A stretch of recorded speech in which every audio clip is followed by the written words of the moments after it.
بسم اللہ الرحمن الرحیم۔ معزز خواتین و حضرات، السلام علیکم ورحمۃ اللہ وبرکاتہ۔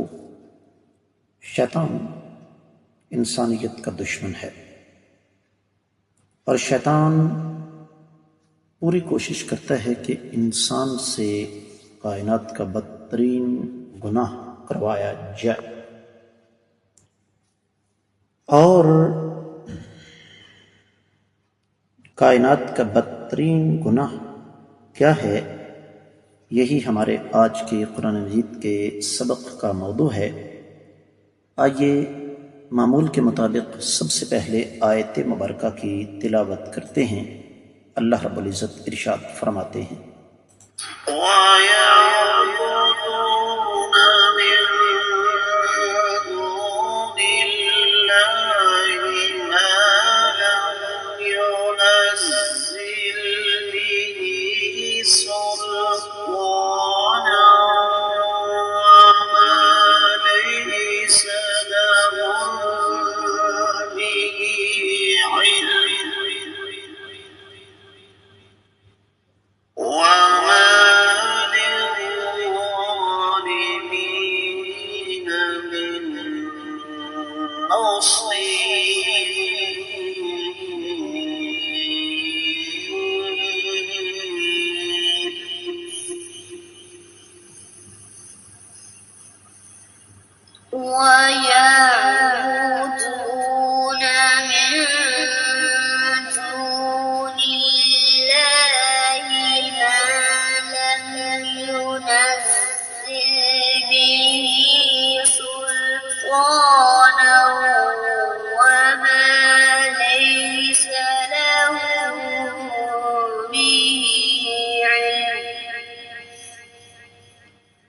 وَمَا لِلظَّالِمِينَ مِن نَّصِيرٍ۔ معزز خواتین و حضرات، رب کائنات کی پاکیزہ کتاب قرآن مجید کا یہ پارہ ہے 17۔ سورہ مبارکہ کا نام الحج، اور سورۃ الحج کی آیت مبارکہ ہے 71۔ اللہ ملک العلم رب الجلال والاکرام ارشاد فرماتے ہیں، وَيَعْبُدُونَ، اور یہ لوگ عبادت کرتے ہیں، من دون اللہ، اللہ کے سوا، ما، جس کے بارے میں لم ينزل، نہیں ہوئی ہے، بہی، اس کے ساتھ، سلطاناً، کوئی دلیل، وما، اور جس کے بارے میں لیسا، نہیں ہے، لہم، ان کے پاس، بھی، اس کے ساتھ، علم، کوئی علم، وما، اور نہیں ہے، للظالمین، ظالموں کے لیے، من نصیر، کوئی مددگار۔ لفظی ترجمہ آپ نے سماعت فرمایا، با محاورہ ترجمہ سماعت فرمائیے گا۔ اور یہ اللہ کے سوا ان کی عبادت کرتے ہیں جن کی طرف سے کوئی دلیل نازل نہیں ہوئی، اور نہ ہی وہ خود اس کا کوئی علم رکھتے ہیں، اور ظالموں کا کوئی مددگار نہیں ہے۔ معزز خواتین و حضرات، امام ابن کثیر رحمۃ اللہ علیہ اس آیت مبارکہ کی تفسیر بیان کرتے ہوئے ارشاد فرماتے ہیں کہ رب کائنات دراصل یہاں مشرکین کی جہالت اور ان کے کفر کی وضاحت فرما رہے ہیں کہ شیطان کی بات کو مانتے ہوئے، باپ دادا کی تقلید کرتے ہوئے، یہ ظالم اللہ کے سوا دوسروں کی عبادت کرتے ہیں،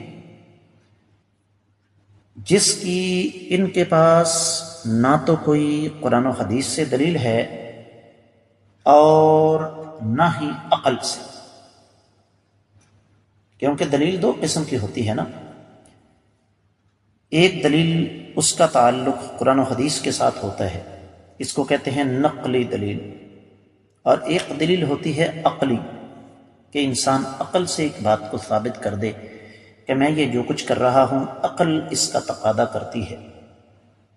شرک اس کی نہ کوئی نقلی دلیل ہے اور نہ عقلی دلیل، امام ابن کثیر رحمۃ اللہ علیہ اس بارے میں یہ بات بیان کرنے کے بعد سورۃ المؤمنون آگے آ رہی ہے، اس کی 117 آیت مبارکہ نقل فرماتے ہیں، وَمَن يَدْعُ مَعَ اللَّهِ إِلَٰهًا آخَرَ لَا بُرْهَانَ لَهُ بِهِ فَإِنَّمَا حِسَابُهُ عِندَ رَبِّهِ إِنَّهُ لَا يُفْلِحُ الْكَافِرُونَ۔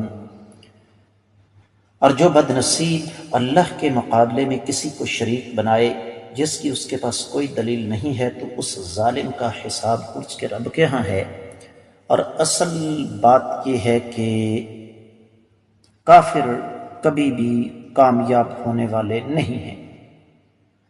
یہاں پر اسی وجہ سے فرمایا مَا لَمْ يُنَزِّلْ بِهِ سُلْطَانًا وَمَا لَيْسَ لَهُم بِهِ عِلْمٌ، کہ یہ جو انہوں نے اپنی طرف سے خود ساختہ معبود گڑھ رکھے ہیں، خود ساختہ نظریات بنا رکھے ہیں، ان کے پاس ان کی کوئی دلیل نہیں ہے۔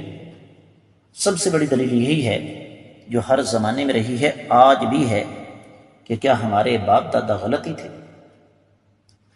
دراصل شیطان نے یہ بات ان کے دل و دماغ میں ڈالی ہے، اور اسی وجہ سے رب کائنات نے فرمایا کہ جس بدبخت لعنتی شیطان کے پیچھے تم چلے ہو، وَمَا لِلظَّالِمِينَ مِن نَصِيرٍ، یاد رکھو تم نے شیطان کے نقش قدم پر چلتے ہوئے، اس کی اتباع اور پیروی کرتے ہوئے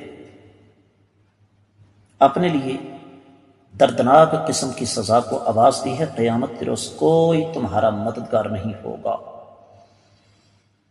یہی وجہ ہے کہ جب ہم دیگر کتب تفسیر کا جائزہ لیتے ہیں تو امام ابن جریر، امام قرطبی، امام شوکانی اور مادی قریب میں امام سعدی رحمہم اللہ ارشاد فرماتے ہیں کہ ہر دور کے مشرکین کے پاس کوئی دلیل، کوئی ثبوت نہیں رہا سوائے اس کے کہ ہم اپنے آباء و اجداد کو ایسا کرتے ہوئے دیکھتے رہے، ہم ان کے نقش قدم پر چل رہے ہیں۔ اور یہ جو اندھی تقلید ہے یہ بیڑا غرق کرتی ہے۔ یہی وجہ ہے کہ رب کائنات نے سورہ یونس کی 66ویں آیت مبارکہ میں ارشاد فرمایا، پیچھے گزری ہے، وَمَا يَتَّبِعُ الَّذِينَ يَدْعُونَ مِن دُونِ اللَّهِ شُرَكَاءَ إِن يَتَّبِعُونَ إِلَّا الظَّنَّ وَإِنْ هُمْ إِلَّا يَخْرُصُونَ، کہ جو اللہ کے سوا دوسروں کو معبود بناتے ہیں وہ دراصل گمان کی پیروی کرتے ہیں، اور وہ شدید دھوکے کا شکار ہے۔ آگے سورۃ النجم آ رہی ہے، رب کائنات ارشاد فرماتے ہیں، ان ہی الا اسماء سمیتموها انتم وآباؤکم ما انزل اللہ بها من سلطان ان يتبعون الا الظن وما تهوى الانفس ولقد جاءهم من ربهم الهدى۔ یہ صرف نام ہیں جو تم نے خود گڑھ رکھے ہیں اور تمہارے آباء و اجداد نے، رب کائنات نے اس کے بارے میں کوئی دلیل نازل نہیں فرمائی۔ یہ ظالم صرف گمان کی پیروی کرتے ہیں یا نفسانی خواہشات کی، جبکہ ان کے پاس رب کی طرف سے ہدایت آ چکی ہے۔ اسی سورہ نجم کی 28ویں آیت مبارکہ میں ارشاد فرمایا، وَمَا لَهُم بِهِ مِنْ عِلْمٍ إِن يَتَّبِعُونَ إِلَّا الظَّنَّ وَإِنَّ الظَّنَّ لَا يُغْنِي مِنَ الْحَقِّ شَيْئًا۔ ان ظالموں کے پاس کوئی علم نہیں ہے، وہ صرف گمان کی پیروی کرتے ہیں، اور گمان جو ہے وہ حق کے مقابلے میں اس کی کوئی حیثیت نہیں ہے۔ اور اختتام پر ارشاد فرمایا، وَمَا لِلظَّالِمِينَ مِن نَصِيرٍ، ظالموں کا کوئی مددگار نہیں ہوگا۔ اس کا مفہوم امام واحدی نے البسیط میں اور امام ابن جریر وغیرہ نے بیان کچھ اس انداز سے فرمایا ہے کہ قیامت والے دن ان ظالموں کو اللہ کے مقابلے میں کوئی بھی بچانے والا نہیں ہوگا۔ حاصل کلام یہ ہے معزز خواتین و حضرات، میں واحد التفسیر کی طرف بڑھ رہا ہوں تو بڑھتے بڑھتے آپ کو یہ سمجھانا چاہتا ہوں کہ رب کائنات دراصل اس آیت مبارکہ کے ذریعے مجھے اور آپ کو جھنجھوڑ رہے کہ ظالموں، تم اللہ کو چھوڑ کر دوسروں کے در پر سر جھکاتے ہو، اللہ کو چھوڑ کر دوسروں کی عبادت کرتے ہو، جو حق اللہ کو دینا چاہیے وہ تم دوسروں کو دے رہے ہو، تمہیں اللہ تعالیٰ کا ڈر اور خوف نہیں؟ نہ تمہارے پاس کوئی دلیل ہے اور نہ ہی تمہارے یہ باطل معبود قیامت والے دن تمہیں اللہ کے مقابلے میں بچا سکیں گے، کوئی تمہارا مددگار نہیں ہوگا۔ سلطان کا معنی واحد و تفسیر میں کیا گیا ہے برہان، حجت، جو کہ قرآن و حدیث میں واضح طور پر ہمیں ملتا ہے۔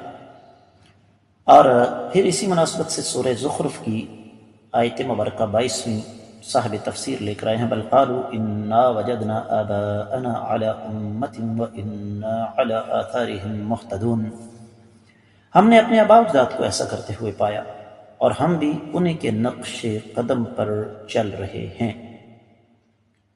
اور یہی وجہ ہے کہ رب کائنات نے پھر ان کے باطل معبودوں کی بے چارگی کا ایک ثبوت ہمارے سامنے رکھا۔ سورۃ الاعراف پیچھے گزری ہے 197ویں آیت مبارکہ، والذین تدعون من دونہ لا یستطیعون نصرہم ولا انفسہم ینصرون، جن کو یہ ظالم اللہ کے مقابلے میں پکارتے ہیں، جن کو تم اللہ کے مقابلے میں پکارتے ہو، وہ نہ صرف یہ کہ تمہاری مدد نہیں کر سکتے بلکہ وہ تو اپنی مدد کرنے پر بھی قادر نہیں ہے۔ تو معزز خواتین و حضرات، جو چیز ہمیں یہاں پر خصوصی طور پر سمجھنی ہے وہ یہ کہ شرک یہ انسان کی عقل، انسان کی غیرت، انسان کی حمیت اور انسان کی عزت نفس کا دشمن ہے۔ اور پھر جس طرح کی تفسیر المراغی وغیرہ میں یہ بات قدر تفصیل کے ساتھ موجود ہے کہ انسان کوئی بھی کام کرے یقینی طور پر اس کے پاس اس کا کوئی نہ کوئی ثبوت ہونا چاہیے، کوئی نہ کوئی دلیل ہونی چاہیے۔ لیکن رب کائنات نے چیلنج کیا کہ کیا تمہارے پاس اس بات کا کوئی ثبوت، اس بات کی کوئی دلیل موجود ہے؟ ایک کتاب ہے التاویلات النجمیہ، اس کتاب کے حوالے سے روح البیان میں یہ لکھا ہوا ہے کہ رب کائنات نے یہاں پر اشارہ کیا ہے کہ اللہ مالک اللہ مربد الجلال والاکرام کی قدرت کاملہ کا اظہار یہ بھی ہے کہ اللہ رب العزت کوئی بات بھی بغیر ثبوت اور بغیر دلیل کے نہیں کرتے۔